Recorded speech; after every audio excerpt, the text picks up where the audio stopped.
This is Epic Group Cast Movie Cast discussion of Iron Man 3.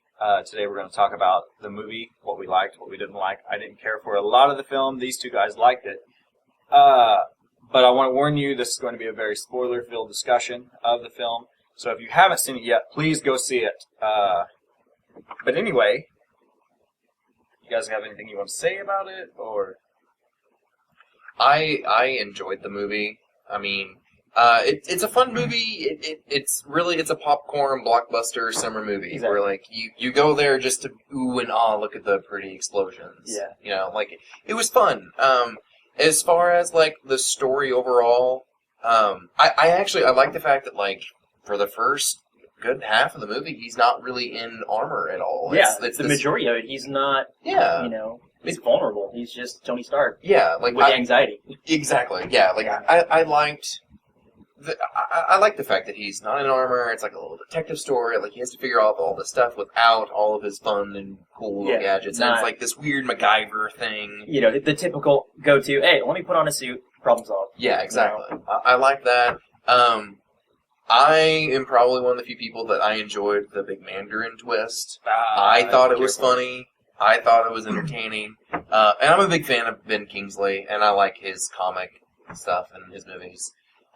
There were a couple things I didn't really care for, and so many little plot things that I didn't really understand as to why he was doing certain things. But yeah, yeah. Okay, well, you've got Ben Kingsley, who's a terrific actor, and Yeah. I really think that he did an awesome job in the movie. He really did with what the role was, but I thought that was just awful how they treated the Mandarin in that film. Way underutilized. To start off with the casting, I think Ben Kingsley was terrible casting for the Mandarin. Okay. I think he's a terrific actor, but, yeah. I I enjoyed him as it. I thought... but the Mandarin's Asian, though. Yeah. But But the Mandarin also in the comics had rings that gave him specific powers that he could use and things like that. And we're talking about a very... I shouldn't say very, but a pretty realistic grounding of a movie franchise. I mean, of a comic book of a comic book villain and hero and things like that. And what they've done with the other Iron Man movies of it being really tech based and all the problems kind of revolved around that. I enjoyed that. And I don't want to use this phrase "dumb down," but to the typical moviegoer who doesn't read comics, who doesn't know who the Mandarin is, they see he's this terrorist figure, and that's.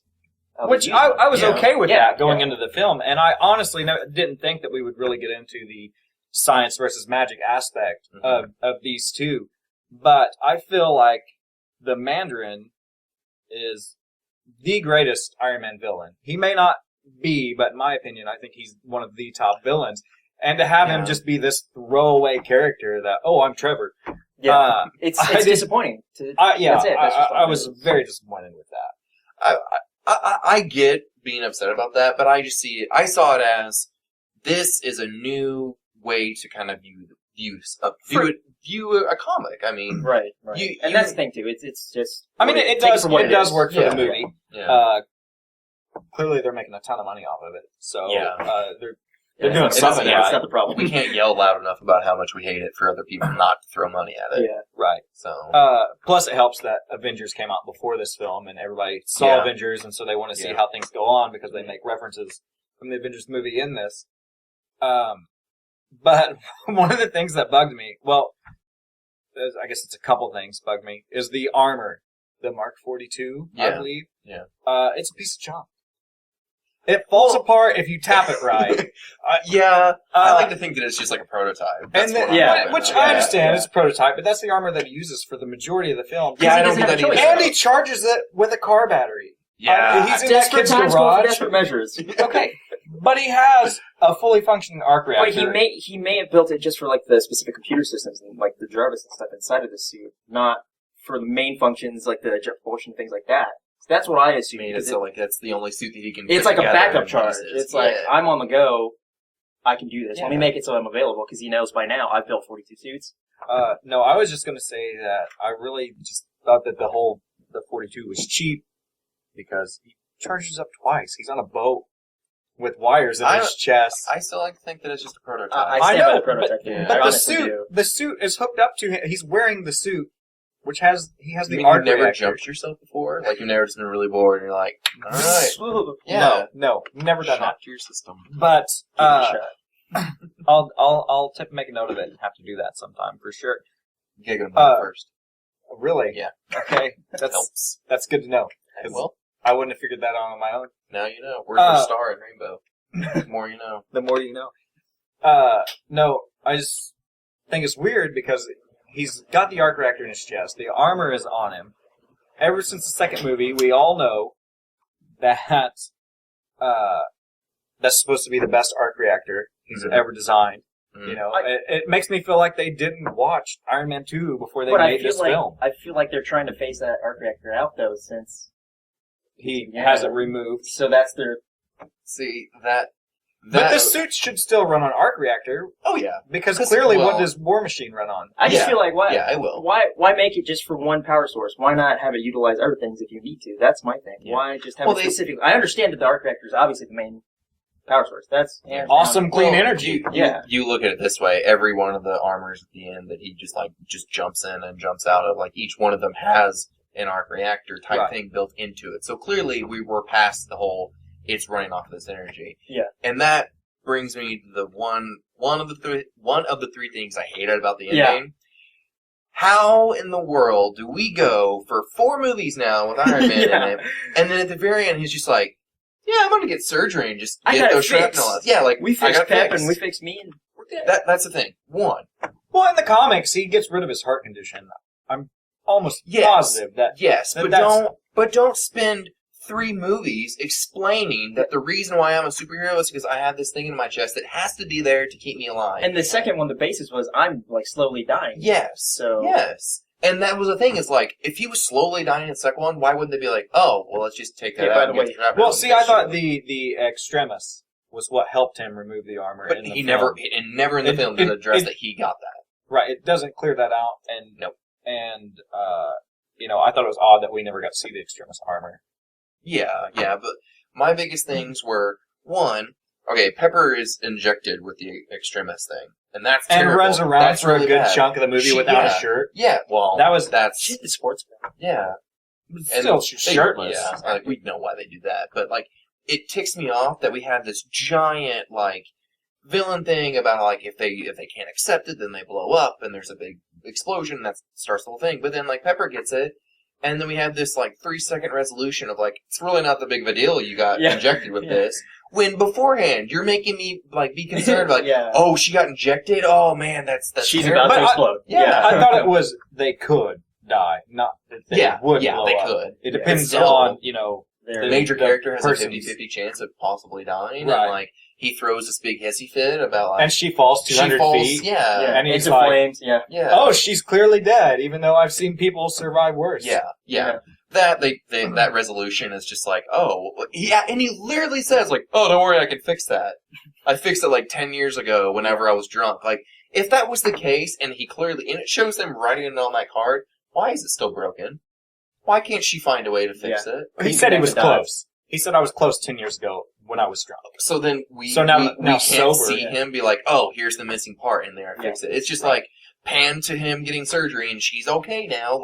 That's stupid. The fact of they can do surgery now on his heart, is this a new surgery? Is that big of a deal? And he goes into it don't worry, I'll live. Clearly this is a big deal because in previous movies you can't have this surgery. Well, that's true. I mean, which is why I assumed it was the extremis. Was the reason why he could could do this. And another thing that I really didn't like, and I know why they did it, I didn't like the fact that S.H.I.E.L.D. was not in this movie at all.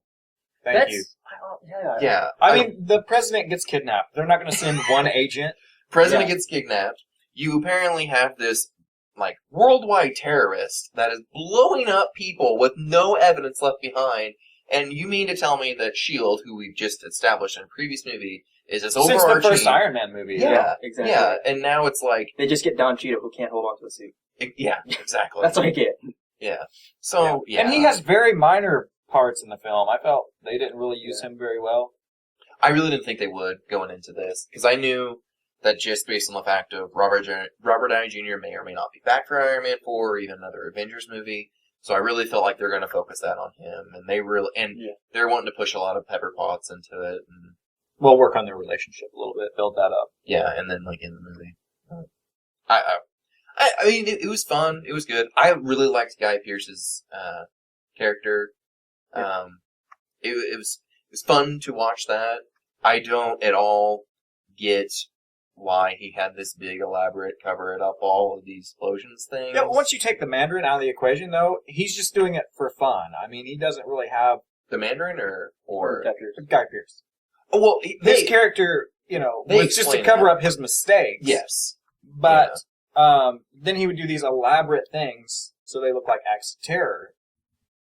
But I think that an actual terrorist is scarier but than... They explained that the reason why is because they're making this the extremists, but it was very unethical. And so the whole thing is it's unethical. So it's corporate greed. It is, and he mentions in the movie he wants to make super soldiers based on it. Yeah. And the vice president would be totally behind that because he's helping him save his daughter. I get that, but I don't know why you have to throw in the Mandarin. It's like this big terrorist thing cover. See, my thing with the film is take away the fact that these characters are all connected to Iron Man as far as villains go. I think that the movie would have been better suited for Captain America because they focus so much on, terrorism and American greed, So I thought that would be better themed for a Captain America type film because there's a lot of anti-America themes in the film. It does seem like staples from the first movie, though.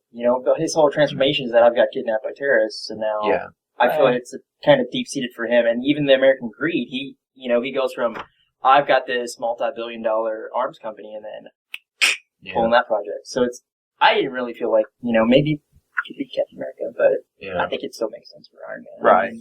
I was a little sad that they didn't reference in the first movie. I did like that they do a lot of referencing back to the first movie and the second movie. I like that. Yeah. I didn't like how the villains in the first movie they mentioned that they're part of the ring. The 10 rings. Yeah. And then it shows Mandarin with 10 different rings. I was kind of hoping that they would reference how because they set it up.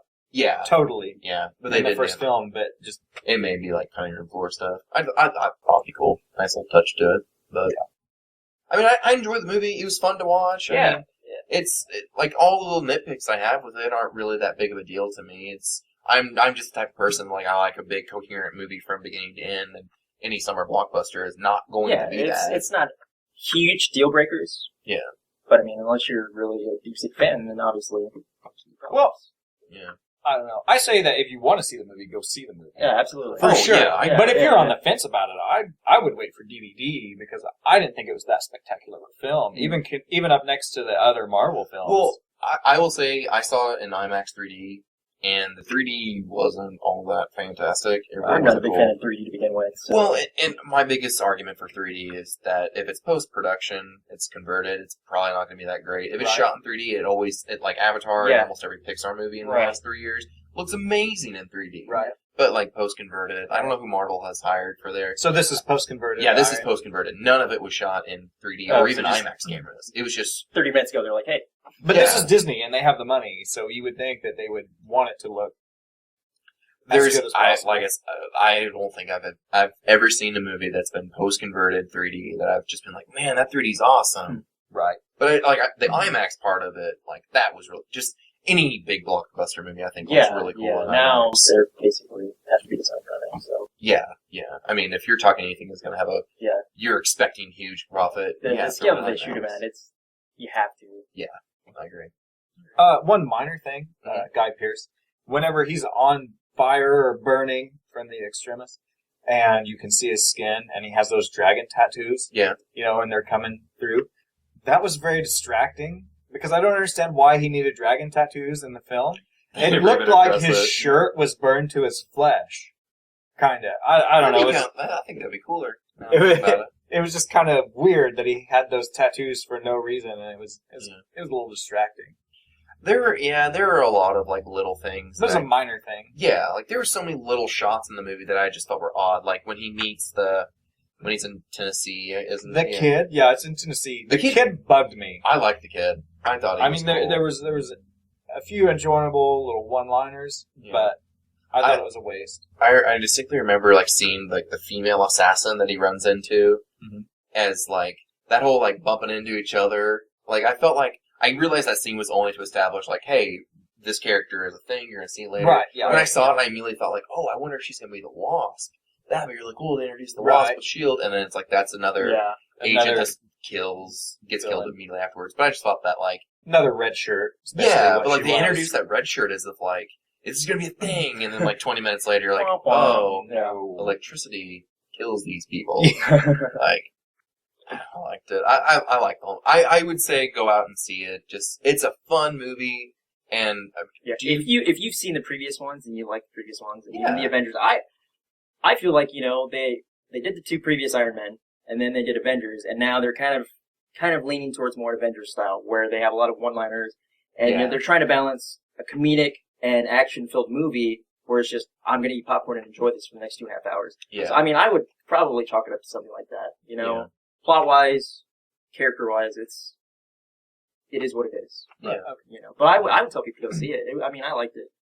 If you love the first 2, definitely watch it. But you have to. You need to. There's gonna be some disappointing moments. I feel. Yeah. But if you're not sure if you really want to go and see this, I say rent it. Wait. What do you think? Definitely. I'd probably go see it. I would go see it. That's part of the experience. Right. So make an educated decision. And let us know in comments like if you guys liked it, what you didn't like it, or anything like that. Thanks.